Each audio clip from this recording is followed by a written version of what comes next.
Obrigado, senhor Omar Canguçu, presidente da Associação Brasileira de Passageiros e Usuários de Transporte Escolar. Passo a palavra agora de imediato e convido à mesa o senhor Sérgio Paulo de Silveira, José Maria Rodrigues Souza, do FNDE. E o próximo será a senhora Maria Aparecida Martinelli, do Imetro. A senhoria tem 10 minutos.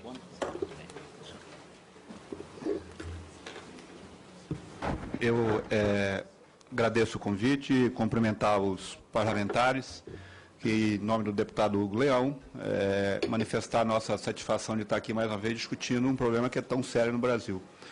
Um problema que deveria não ser o problema, mas deveria ser a solução para colocar mais crianças em condições mais adequadas e dignas nas escolas. Eu fiz uma apresentação, mas vou passar ela muito rápido, porque eu vou ter que fazer algumas observações em função da pauta e dos comentários que a gente já ouviu aqui. Então, eu peço licença. Pode ir passando para mim, por favor. A situação que nós temos no Brasil, a proporção que a gente tem, né, em função... A gente tem que conhecer isso para poder tratar de transporte escolar. São mais de 8 milhões de quilômetros quadrados, população de mais de 200 milhões, sendo que em torno de 16% ainda está na zona rural. A gente tem 1.700 municípios que ainda tem mais de 50% da população rural. São 49 milhões de alunos da educação básica, 6 milhões de alunos que residem na zona rural. Desses 6 milhões, 4,6 milhões só podem chegar na escola se tiver o transporte escolar ofertado gratuitamente pelo poder público. A gente tem 148 mil escolas públicas de educação básica no Brasil.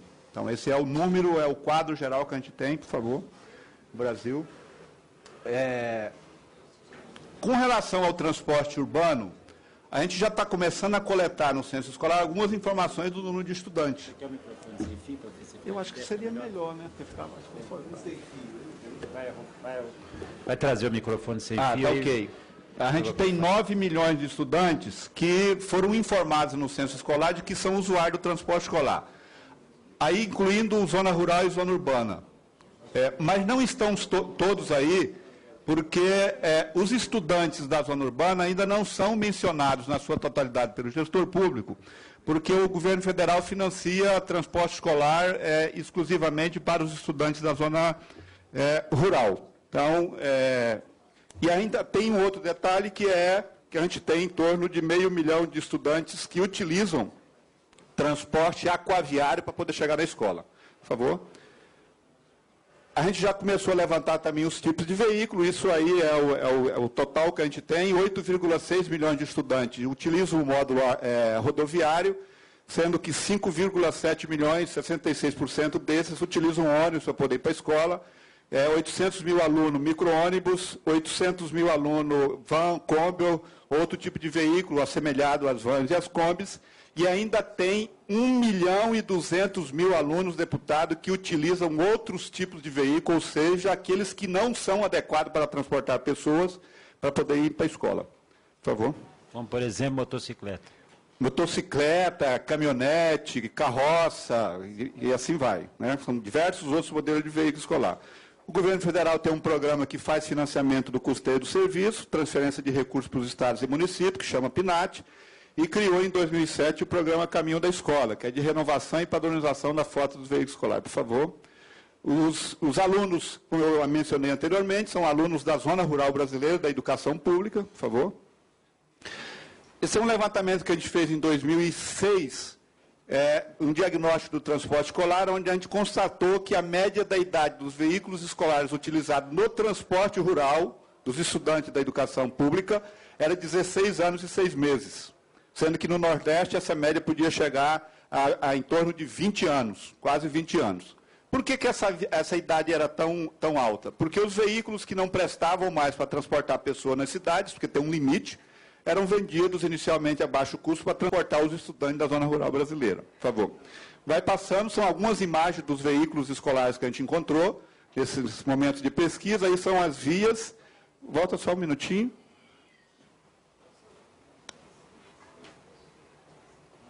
Agora está indo para frente. Não, aquela imagem anterior são as estradas por onde os nossos estudantes da zona rural brasileira percorrem para poder chegar na escola. Por favor, desculpe. A gente criou em 2007 o programa Caminho da Escola. Inicialmente, a previsão era de ter mais recursos do BNDES para financiamento, mas a gente constatou que a situação dos municípios não permitia fazer a contração de empréstimo para poder renovar a frota. Então, o governo federal começou a investir mais largamente com seus próprios recursos para poder renovar a frota dos veículos escolares. São os modelos dos veículos escolares que a gente tem no programa Caminho da Escola. Esse aí eu coloquei em especial porque é o primeiro e único veículo 4x4 tipo ônibus que se tem no Brasil. E ele foi fabricado exclusivamente a pedido do governo federal para transportar estudantes da zona rural brasileira. Pode passar. Os veículos são avaliados, testados, para poder estabelecer qual é o mais adequado para toda a realidade que a gente tem no Brasil, por favor. Pode passar. A gente tem um veículo acessível que a partir de 2012, né, Sérgio? A gente começou a disponibilizar, que é os veículos urbanos do programa Caminho da Escola, são os únicos modelos, são aqueles que garantem possibilidade dos estudantes com deficiência também frequentarem a escola em melhores condições. Esse é o modelo que tem plataforma elevatória, por favor, que já está disponível desde 2012.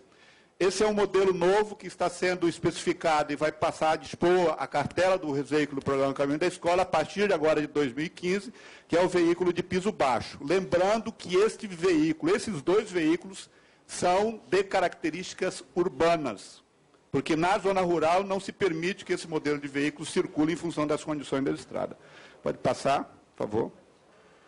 Esse é um novo modelo que está em avaliação, que é um para substituir na zona rural, né, aquelas estradas onde não pode circular nenhum modelo de veículo que não seja um que tenha uma plataforma de veículo de exército e que possa, quando estiver chovendo, atravessar a estrada com um rio, ou quando não estiver chovendo, subir até alguns lugares que parecem mais morro do que estradas.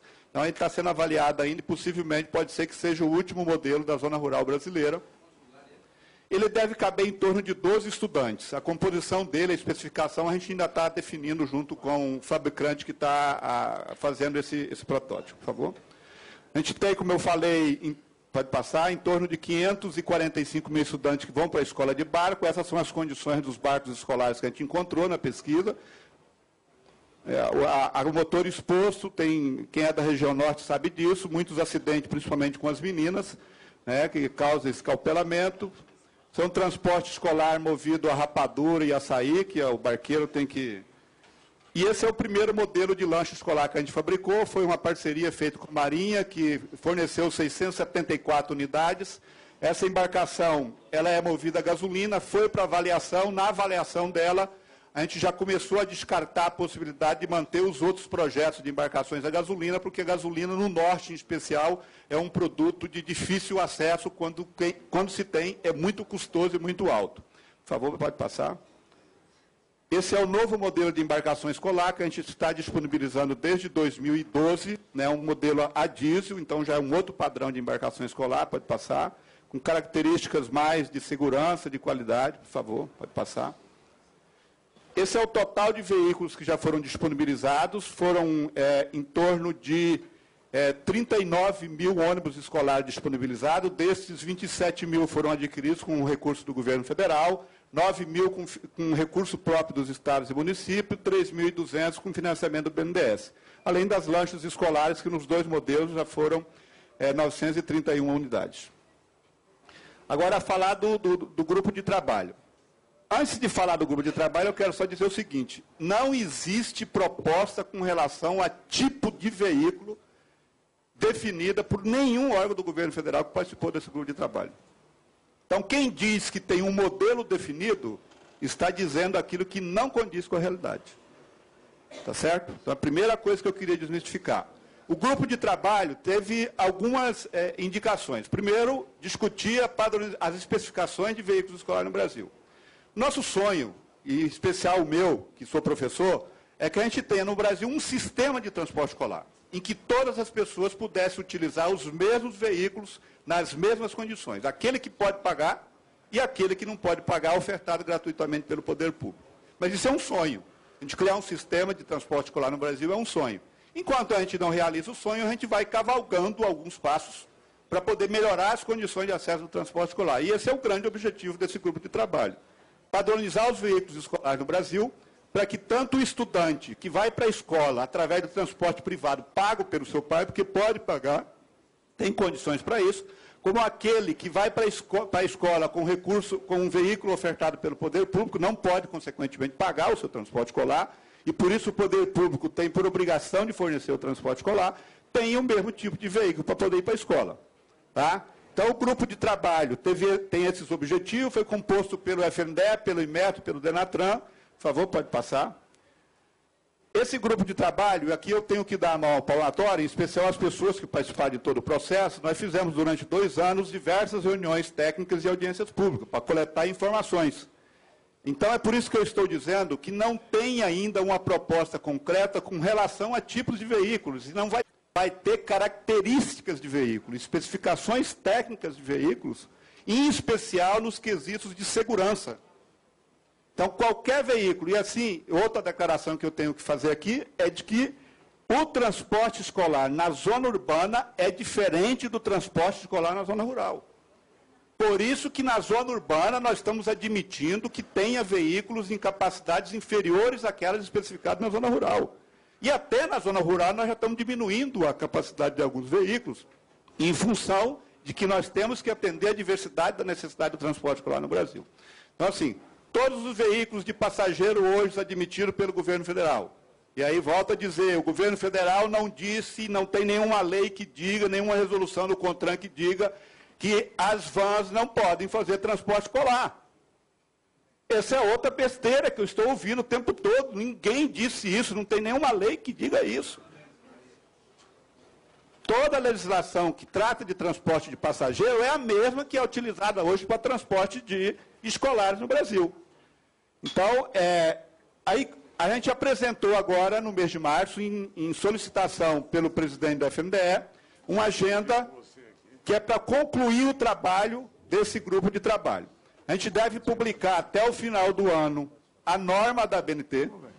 Nesse processo, tem 2 coisas que ainda serão feitas, que devem ser feitas se a gente conseguir processar isso, se a gente conseguir processar o contrato com a ABNT de 1º a 30 de novembro, e no início de dezembro a gente deve fazer uma audiência pública para apresentar a proposta dessa norma que vai ser estabelecida pela ABNT.